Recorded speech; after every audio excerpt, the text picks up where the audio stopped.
very good evening. Welcome to World Now at 4. I am Peace Ogenegbawe. First, let's talk the headlines. On the headlines, Osinbajo visits scene of Ondo massacre, pays condolence. Former Kenyan PM cleared to run for presidency. On international scene, Russia general killed by Ukrainian forces. And on sport, Milner agrees new one-year deal. Now the news in detail. Nigeria's Vice President Yemi Osinbajo has arrived in Ondo State, southwest Nigeria, at the scene where the heinous killing of worshippers on Sunday, June 5, took place. Vice President Osinbajo, who is in Owo to pay his condolence to the families of the victims, described the tragedy as horrible and unspeakable. Meanwhile, the vice president has debunked rumors of him being involved in an accident on his way to the airport. Moving away from that story, the Federal Capital Territory, that is the FCT Police Command, has confirmed that an attempted robbery attack occurred in the early hours of today at an estate in Kasana, Gwarimpa, adding, however, that operatives of the police command foiled the attack following a distress call from the estate today.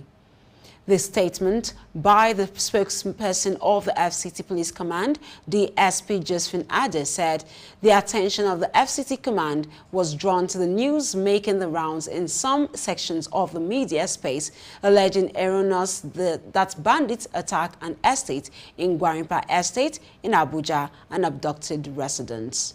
Meanwhile, residents of the estate in Gwarimpa on Monday denied that suspected bandits attacked the estate in the early hours of Monday, noting that the estate have an internal security network that is complemented by other security agencies. The residents made the disclosure against the backdrop of widespread media reports which broke out on Monday, noting the estate was attacked and some of the residents abducted. According to one of the residents, Obiora Ifo, the residents of the estate woke up in the morning to shocking news that it was attacked by suspected bandits, and unspecified number of residents were allegedly kidnapped, and said this was not true. Away from that one, following the terrorist attack on St. Francis Catholic Church, Owa Iluwa Street, Owo, the headquarters of the Owo local government area of Ondo State, on Sunday, the state governor Rotimi Akeredolu has directed all public buildings and official residences in the state to fly the Nigerian flag half-mast for 7 days to honor the victims of the attack. This is contained in a press statement posted on his Facebook page today, and it was signed by his chief press secretary, Richard Olatunde. According to the statement, Akeredolu said the attack was a deliberate and calculated assault on the people of the state, adding that his government would not be deterred in responding appropriately to this dastardly act. The statement further quoted the governor as saying that those that unleashed the unprovoked terror attack on the people have tested collective resolve and would not deter the government. And away from that story, staff of the National Assembly and the National Assembly Service Commission have blocked the entrance entrance of National Assembly complex. The workers under the auspices of Parliamentary Staff Association of Nigeria, that is PASAN, were warned on Friday they will commence an indefinite strike on Monday. They accused the management of the National Assembly of reneging on a memorandum of understanding to fully implement the revised condition of service and training and retraining of staff. They are also asking for the payment of arrears of minimum wage, leave grant, and other allowances. The workers who blocked the gate with their coastal bus and human shield says they vow that the strike will be total and indefinite.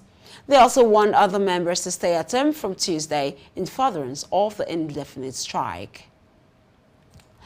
You're watching Hills Now, World Now at 4 on Hills TV.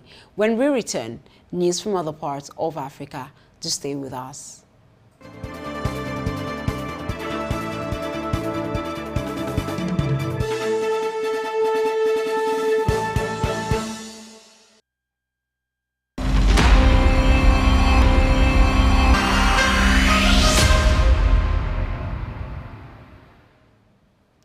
Welcome back. The trial of 6 Chadian opposition leaders set to start today in the capital will finally take place 300 kilometers away from the city of Mosuro.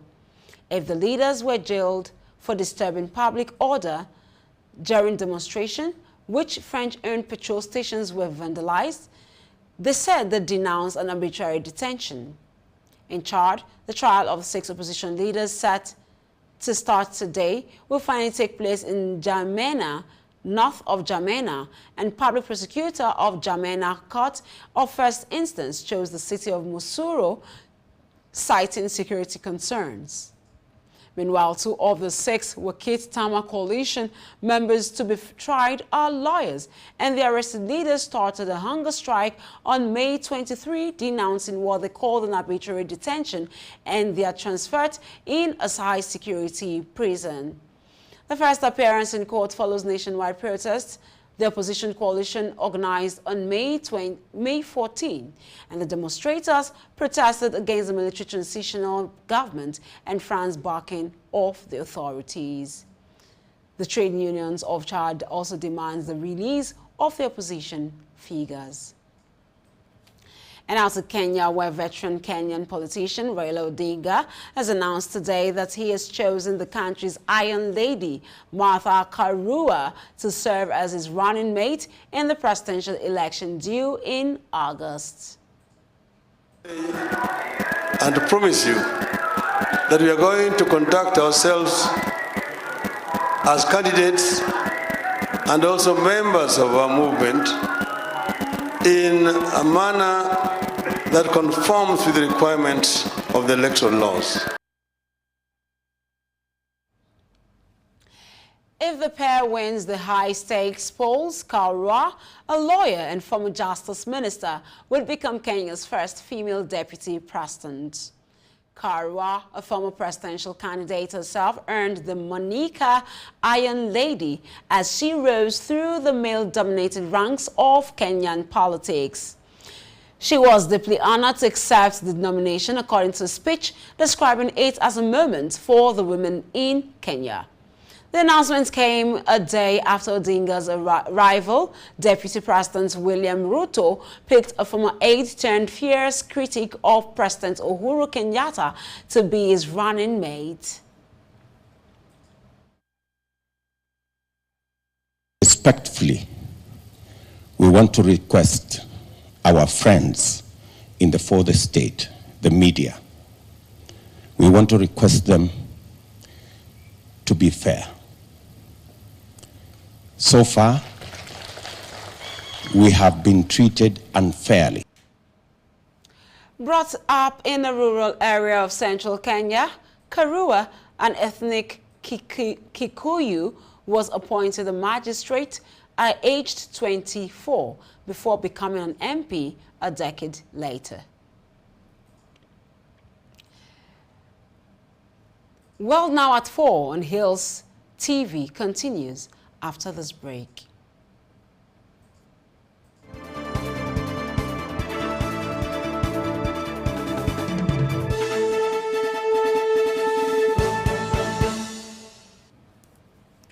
Welcome back. Russian state media have confirmed the death of one of Moscow's top generals during heavy fighting in Ukraine's eastern Donbas region. Major General Roman Kutuzov was killed leading an assault on a Ukrainian settlement in the region. According to a reporter with the state-owned Rossiya, Alexander Sladkov said General Kutuzov had been commanding troops from the self-declared Donetsk People's Republic. Ukraine's military also confirmed the killing of the general without offering further details about the circumstances. And moving away from that story to another story.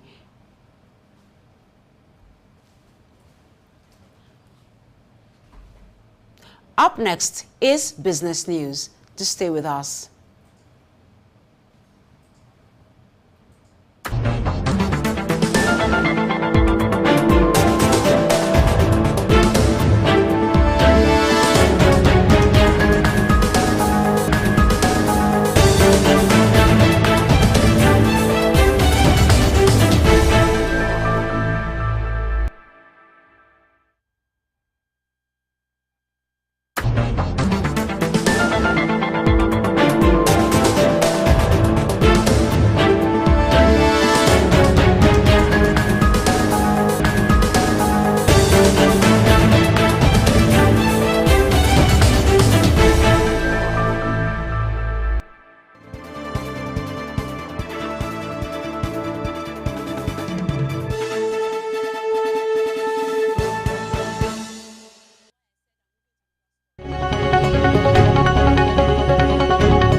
Welcome back to Business News.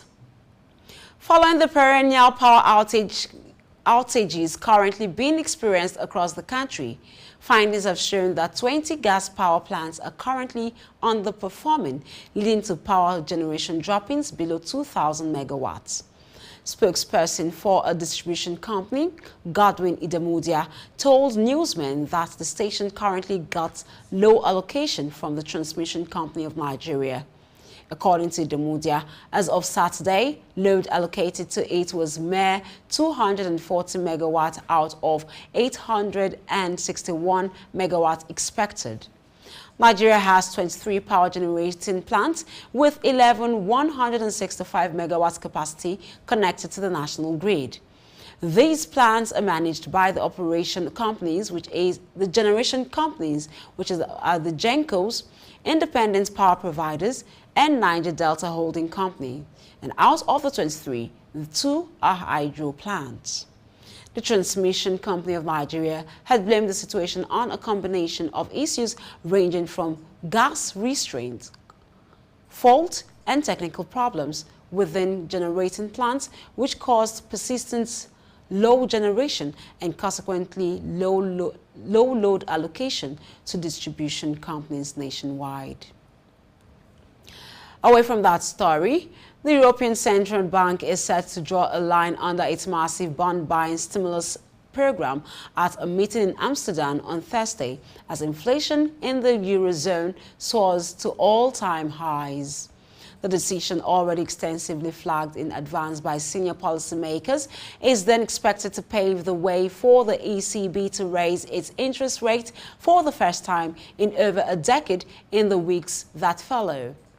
Eurozone consumer prices rose at 8.1% year-on-year in May, a record since the single currency was launched and well above ECB's to move more quickly to end its expansionary monetary policy.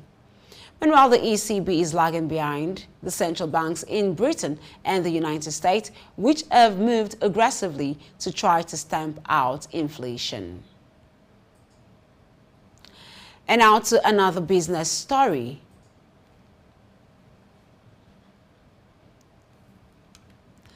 The President Joe Biden has declared a tariff exemption for solar panels for 4 Southeast Asian nations after an investigation froze imports and stalled projects in the United States. The move comes amid concerns about the impact of the Commerce Department's months-long investigation into whether imports of solar panels from Cambodia, Malaysia, Thailand and Vietnam are circumventing tariff on goods made in China.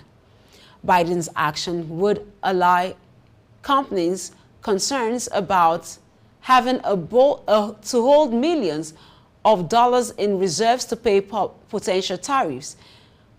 And this is according to sources familiar with White House's plans. Biden also will invoke the Defense Production Act to drive U.S. manufacturing of solar panels and other clean energy technologies in the future with the support of loans and grants. State governors, lawmakers, industry officials, and environmentalists have expressed concerns over the investigation, which could have led to retroactive tariffs of up to 250%. And this issue created a unique dilemma for the White House, which is eager to show U.S. leadership on climate change, in part by encouraging use of renewable energy while respecting and keeping its distance from the investigation proceedings. You're watching World Now at 4 on Hills TV. Still to come, sports news. Stay with us.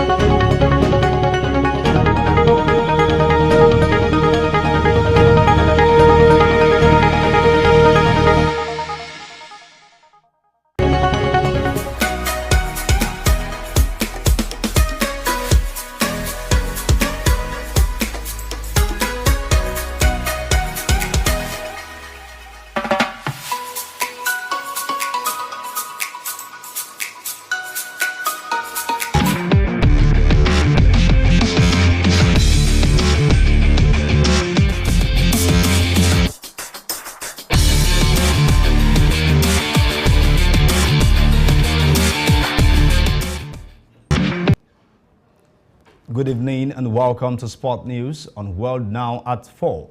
I'm Richard Badung. England midfielder James Milner has agreed a new one-year deal that will keep him in Liverpool for an 8th season.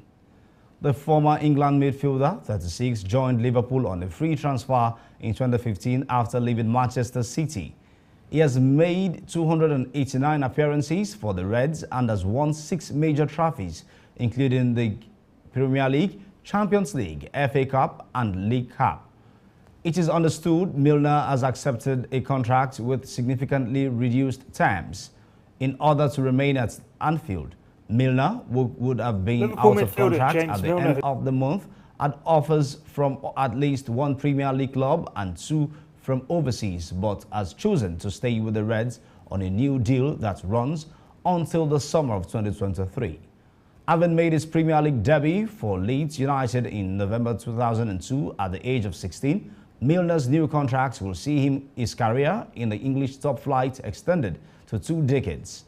Liverpool also missed out on the Champions League to Real Madrid but secured the domestic cup double by winning the FA Cup and Carabao Cup, with Milner successfully converting his side's first penalty in both shootouts against Chelsea.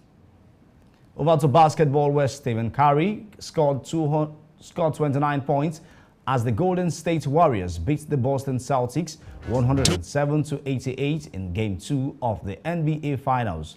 Victory sees the 6-time NBA champions level the best of 7 series at 1-1. Curry scored 5 3-pointers as well as making 6 rebounds and 4 assists as the Warriors dominated the second half in San Francisco. The Celtics had picked up where they left off in Game 1 to take an early 9-point lead, but 11 first-half turnovers allowed the Warriors back into the contest to hold a 2-point advantage in the break. In the second half, the Celtics continued to collapse, committing 9 turnovers that led to 33 points for the Warriors. Game 3 will be on Wednesday in Boston. In previous NBA Finals, where the series has been tied at 1-1, the team that won 3 has gone up to win the championship 82.1% of the time. Prior to Sunday's game, players and coaches of both teams wore t-shirts that said "End Gun Violence" on the front following recent shootings in the United States. We go back to football, where Paris Saint-Germain star Kylian Mbappe, Real Madrid forward Vinicius Junior, and Manchester City new signee Erling Haaland have been named the most valuable players in the world, according to research group CIS Football Observatory. Mbappe, 23, who rejected a move to Real Madrid to stay at Paris Saint-Germain, tops the list with an estimated transfer value of 205.6 million euros. Real Madrid's Brazil winger Vinicius Junior, who scored the winner in the Champions League final against Liverpool, is second, with the prize worth £158.3 million, with Norway's Manchester City-bound striker Haaland third with £130.4 million. Premier League clubs dominate the list with 41 representatives in the top 100. The CIEs uses a range of variables, including a player's age, performances, economic value of the club, and inflation to work out estimated transfer values. And that's your sport news on World Now at 4. I'm Richard Badum.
Welcome back.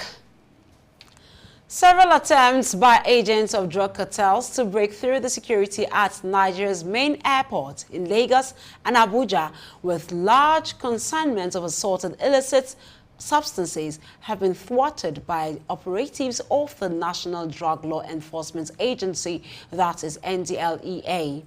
Director, Media and Advocacy, NDLEA, Femi Babafemi, in a statement on Sunday said the first on the list of those arrested in connection with seizure at the two airports is Ofo Chilobi.